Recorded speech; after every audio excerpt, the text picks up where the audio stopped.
আমার নাম রামকৃষ্ণ। আমি ফিজিওথেরাপি ছাত্র। আমার প্রশ্ন হলো, আল্লাহর আদম হাওয়াকে সৃষ্টি করার কি প্রয়োজন ছিল, অথবা এই বিশ্ব জগৎ এগুলো সৃষ্টি করে কি উপকার পাবেন? আমার দ্বিতীয় প্রশ্ন হলো, সবকিছুই কেউ সৃষ্টি করেছে, তাহলে ঈশ্বর তাকেও অবশ্যই কেউ সৃষ্টি করেছে। আল্লাহ শব্দটার অর্থ কি? ভাই তিনটা প্রশ্ন করেছেন। প্রথম প্রশ্নটা, আল্লাহ কেন আদম হাওয়াকে সৃষ্টি করলেন, এই সৃষ্টি করার কারণটা কি, বিশ্বজগৎ সৃষ্টির কারণ কি? আল্লাহ সৃষ্টি করেছেন আদম আর হাওয়াকে, তারা দুজনে শান্তিতে থাকুন, যাতে করে মানুষ জাতি আসতে পারে। তারা আমাদের সবার পূর্বপুরুষ। পবিত্র কোরআনে সূরা হুজুরাতের 13 নম্বর আয়াতে উল্লেখ করা হয়েছে, ইয়া আইয়ুহান নাসু ইন্না খালাকনাকুম মিন যাকরিন ওয়া উনসা ওয়া জাআলনাকুম শুউবান ওয়া কাবাইলা লিতাআরাফু ইন্না আক্রামাকুম ইনদাল্লাহি আতকাকুম ইন্নাল্লাহা আলিমুন খাবীর। হে মানুষ জাতি, আমি তোমাদের সৃষ্টি করেছি এক পুরুষ ও এক নারী হতে, আর তোমাদের বিভক্ত করেছি বিভিন্ন জাতি আর গোত্রে, যেন তোমরা অন্যের সাথে পরিচিত হতে পারো। এই জন্য নয় যে অন্যকে ঘৃণা করবে।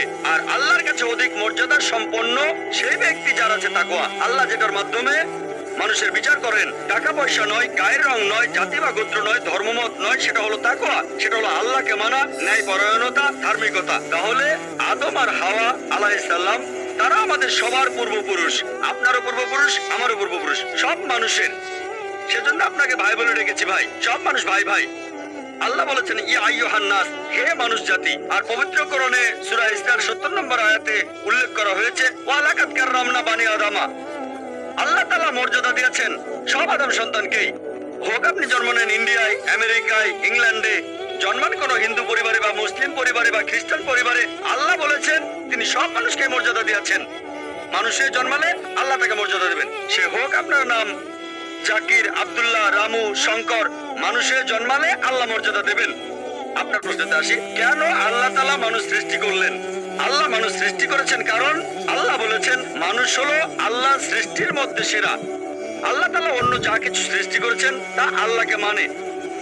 ফেরেশতা সৃষ্টি করেছেন, আল্লাহ যে আদেশই দেন ফেরেশতাগণ সে আদেশ পালন করেন, তাদের নিজস্ব ইচ্ছা নেই। মানুষ হলো আল্লাহ তাআলার এমন এক সৃষ্টি যার নিজের ইচ্ছা আছে।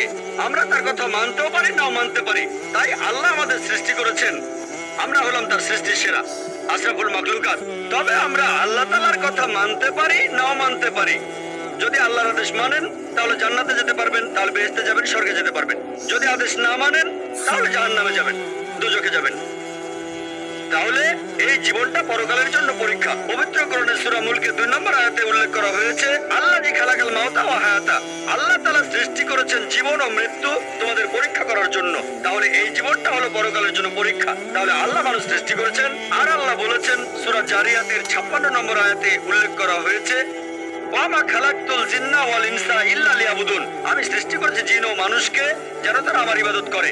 তাই আমাদের উচিত আল্লাহ তাআলার আদেশ নিষেধগুলো মেনে চলা। তাহলে আমরা আল্লাহ সুবহানাহু ওয়া তাআলার অন্যরকম সৃষ্টি যার নিজস্ব ইচ্ছা আছে। আমরা আল্লাহ তাআলার আদেশ মানতে পারি, আবার নাও মানতে পারি।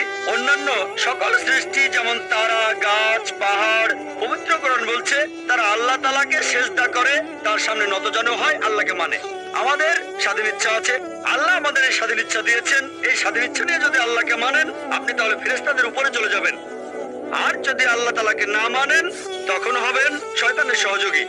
আল্লাহ আমাদের সৃষ্টি করেছেন পরকালের পরীক্ষার জন্য। আপনার দ্বিতীয় প্রশ্নে আসি, সবকিছুর একটা স্রষ্টা আছে, আল্লাহকে বানিয়েছে কে?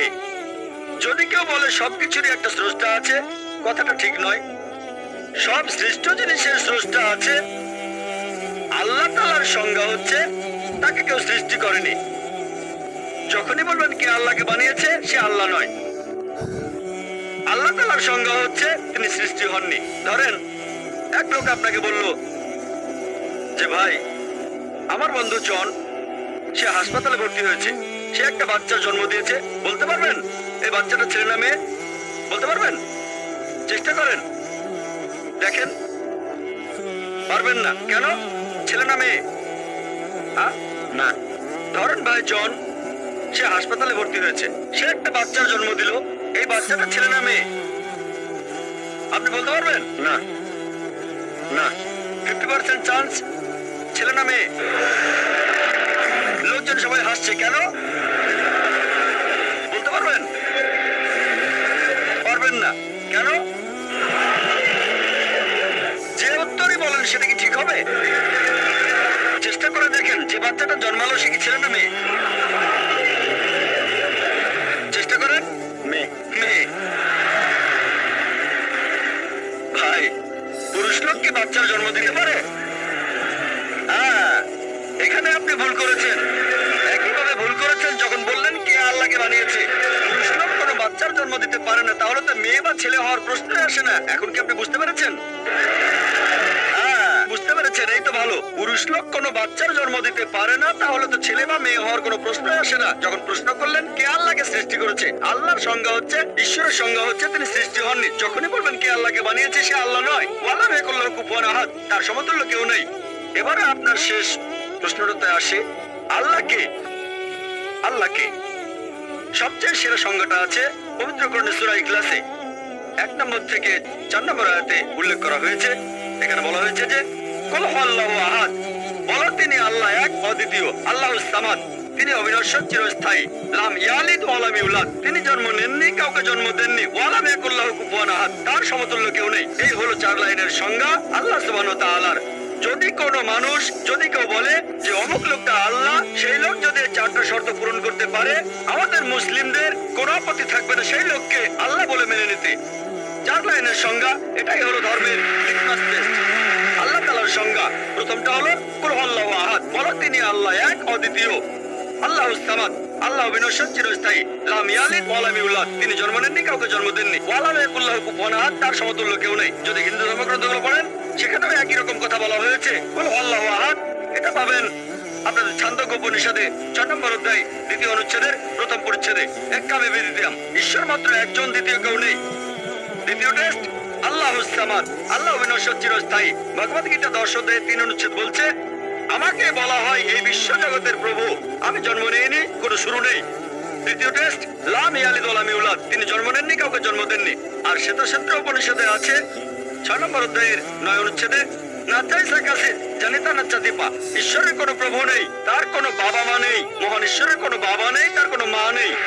তারপর ওয়া লাম ইয়াকুল লাহু কুফুয়ান আহাদ, তার সমতুল্য কেউ নেই। আর শ্বেতক্ষেত্র উপনিষদে বলা হয়েছে 4 নম্বর অধ্যায়ের 19 অনুচ্ছেদে আছে। এছাড়াও যজুর্বেদ 32 অধ্যায়ের 3 অনুচ্ছেদে বলা হয়েছে, নাতাস্তি প্রতিমা আস্তি, মহান ঈশ্বরের কোনো প্রতিমা নেই, কোনো মূর্তি নেই, কোনো ছবি নেই, কোনো ফটোগ্রাফ নেই, কোনো ভাস্কর্য নেই। এটা কে বলেছে? যজুর্বেদ 32 অধ্যায় 3য় অনুচ্ছেদ বলেছে। একই কথা ওয়া লাম ইয়াকুল লাহু কুফুয়ান আহাদ। যদি কেউ বলে যে অমুক লোকটা হচ্ছে আল্লাহ, যদি সেই লোকে 4টা শর্ত পূরণ করে, আমরা মুসলিমরা কোন রকম আপত্তি ছাড়াই সেই লোককে আল্লাহ বলে মেনে নেব। যেমন ধরেন, কিছু লোক বলে ভগবান রজনীশ হলেন মহান ঈশ্বর। একবার প্রশ্নোত্তর পর্বে এক হিন্দু আমাকে বলেছিলেন, আমরা ভগবান রজনীশকে ঈশ্বর বলে মানি না। আমি কখনোই বলি না হিন্দুরা ভগবান রজনীশকে ঈশ্বর বলে মানে। আমি বলেছি কিছু লোক তাকে ঈশ্বর বলে মানে। আসুন দেখি রজনীশকে আমরা টেস্ট করি। প্রথম টেস্ট হলো কুল হুয়াল্লাহু আহাদ, বলো তিনি আল্লাহ এক অদ্বিতীয়। রজনীশ কি এক অদ্বিতীয়? সেই কি একমাত্র লোক যে নিজেকে ঈশ্বর দাবি করেছে? এরকম অনেক মানুষই ছিল, আর এই দেশে হাজার হাজার লোক নিজেকে ঈশ্বর দাবি করেছে। রজনীশ একমাত্র নয়। তবে রজনীশ ভক্তরা বলে না না, উনি একটু আলাদা। এবারে পরের টেস্টে দেখি। আল্লাহুস সামাদ, আল্লাহ অবিনশ্বর চিরস্থায়ী। রজনীশ কি অবিনশ্বর চিরস্থায়ী? আমরা তার জীবনী থেকে জানি, তার আত্মজীবনী থেকে। রজনীশ ভুগছিলেন অ্যাজমা, ডায়াবেটিস আর পিঠের ব্যথায়। চিন্তা করেন, মহান ঈশ্বরের হয়েছে অ্যাজমা, ডায়াবেটিস, পিঠের ব্যথা। তৃতীয় টেস্ট লাম ইয়ালিদ ওয়া লাম ইউলাদ, তিনি জন্ম নেননি, কাউকে জন্ম দেননি। ভগবান রজনীশ জন্মেছিলেন মধ্যপ্রদেশে, তার বাবা মাও ছিলেন। 1981 সালে তিনি আমেরিকায় গেলেন, ইউএসএ। তখন হাজারো আমেরিকান তার ভক্ত হয়ে গেল। তারপরে আমেরিকার অরেগন প্রদেশে তিনি বানালেন একটা সেন্টার, আর তার নাম দিলেন রজনীশপুরম, তার গ্রাম। পরবর্তীতে আমেরিকান সরকার তাকে অ্যারেস্ট করে কারাবন্দী করে রাখলো। রজনীশ বলতো যে আমেরিকান সরকার তাকে স্লো পয়জনিং করেছে। চিন্তা করেন, মহান ঈশ্বরকে স্লো পয়জনিং করা হয়েছে। 1985 সালে আমেরিকান সরকার তাকে বের করে দিলে সে ইন্ডিয়ায় চলে আসে। তারপর এখানে পুনায় সে আরেকটা সেন্টার খুললো, আর তার নাম দেওয়া হলো ওশো কমিউন। যদি রজনীশের সমাধির কাছে কখনো যান, তার সমাধির উপরে লেখা আছে ভগবান রজনীশ ওশো। কখনো জন্মাননি, কখনো মরেননি, তবে পৃথিবীতে ভ্রমণ করেছেন 1931 সালের 11 ডিসেম্বর থেকে 1990 সালের 31শে জানুয়ারি পর্যন্ত। কখনো জন্মাননি, কখনো মরেননি, তবে পৃথিবীতে ভ্রমণ করেছেন 1931 সালের 11 ডিসেম্বর থেকে 1990 সালের 31শে জানুয়ারি পর্যন্ত। তার সমাধিতে এটা লিখতে ভুলে গেছে যে পৃথিবীর 21টা দেশ তাকে ভিসা দেয়নি। মহান ঈশ্বর আসলেন এই পৃথিবীতে, পৃথিবী ঘোরার জন্য, বিভিন্ন দেশে যাওয়ার জন্য তার নাকি ভিসাও লাগে। তখন গ্রিসের আর্ক বিশপ বলেছিলেন, যদি রজনীশকে এই দেশ থেকে তাড়িয়ে না দেওয়া হয়, আগে তার ঘর পোড়াবো, তারপর ভক্তদের ঘর পোড়াবো। শেষ টেস্ট ওয়ালামে কুল্লাহ কুফুয়ান আহাদ। পরীক্ষাটা এতই কঠিন যে একমাত্র আল্লাহ ছাড়া কেউই পাশ করবে না। যখনই আল্লাহর সাথে কারো তুলনা করবেন, সে আল্লাহ নয়। ওয়ালামে কুল্লাহ কুফুয়ান আহাদ। এখন ভগবান রজনীশ অন্য অনেক মানুষের মতো মুখে দাঁড়িয়ে ছিল, একটা নাক, দুটো চোখ, দুটো কান, দুটো হাত। যখন আল্লাহর সাথে পৃথিবীর কোনো কিছুর তুলনা করবেন, সে আল্লাহ নয়। ওয়ালামে কুল্লাহু কুফুয়ান আহাদ। যদি কেউ বলে যে আল্লাহ তাআলা হাজার গুণ বেশি শক্তিশালী, আপনারা কি শোয়াজনেগারের নাম শুনেছেন? এই লোকের নাম কখনো শুনেছেন? কখনো শুনেছেন তার নাম? এই লোক একটা সময় ছিল মিস্টার ওয়ার্ল্ড, মিস্টার ইউনিভার্স, পৃথিবীর সবচেয়ে শক্তিশালী লোক, বিশ্বজগতের সবচেয়ে শক্তিশালী লোক। যখনই আল্লাহকে তুলনা করবেন কোনো কিছুর সাথে, হোক সেটা আর্নল্ড শোয়াজনেগার, হোক সেটা দারা সিং, হোক সেটা কিং কং, হোক সেটা হাজার গুণ বা লক্ষ গুণ, যখনই আল্লাহর সাথে পৃথিবীর কোনো কিছুর তুলনা করবেন, সে আল্লাহ নয়। ওয়ালামে কুল্লাহু কুফুয়ান আহাদ। তার সমতুল্য কেউ নাই। তাহলে এই হলো 4 লাইনের সংজ্ঞা আল্লাহ সুবহানাহু ওয়া তাআলার পবিত্র কোরআনে আছে। আপনি যে ঈশ্বরের পূজা করছেন, ভাই, সেই ঈশ্বরকে সূরা ইখলাস দিয়ে টেস্ট করুন। যদি তিনি পাশ করেন, তাহলে সত্যিকারের ঈশ্বর, তা না হলে নকল ঈশ্বর।